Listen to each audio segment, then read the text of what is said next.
So now I'm going to talk about how to sort of get into the box and start setting up for the actual experiment. So the first thing you want to do is pull the lid off the box.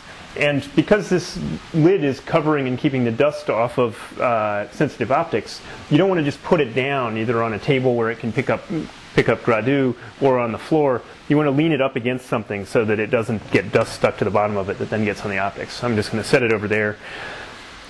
And then you can take a look around and see what's inside the box. Now this is laid out for you already in the instruction set, but essentially we have a laser here, comes off a pair of mirrors, then off of a dichroic, and here we have the general optical train with the camera here, microscope objective here, various filters in between, and a lamp.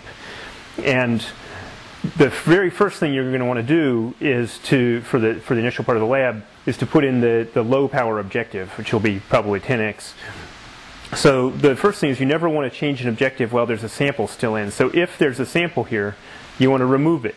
You just pull it out. This is an old sample. Look for where it goes. If it's a labeled sample, then it will go into the sample. If it looks into the chroma box, if it's looks like an old agar sample from somebody, you can dispose of it. And the next thing we want to do is we want to take the objective that's currently on there off. And this is something you do with both hands. You know, their objectives are reasonably expensive, so you don't want to drop them. So notice how I'm going to start threading this out. And something is already going wrong, which is okay. As I start to turn this, there's an adapter ring, a black adapter ring on the back of the objective here that's actually starting to unscrew first. We want to leave the adapter ring on there, so what I'm going to do is I'm going to screw it back in, I'm going to kind of hold the adapter ring, and I'm going to separately turn the objective. And while I'm on that thread, there's something else that can go wrong, which is I can start twisting, and instead of turning the objective, I just turn the jacket on the objective.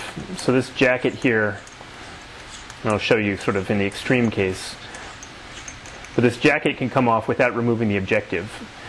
You don't want that. We'll just leave this on the objective. And if that starts to unscrew on you, just screw that back on. The silver base of the objective is what you want to be twisting.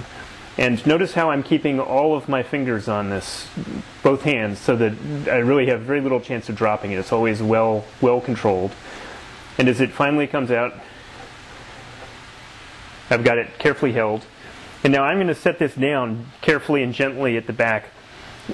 You should have a case to put it in. Right now I don't have a spare, so I'm just putting it down, and I'll show you how to put it in the case later. But the thing that you would do first is to put the objective you just took out into an empty case.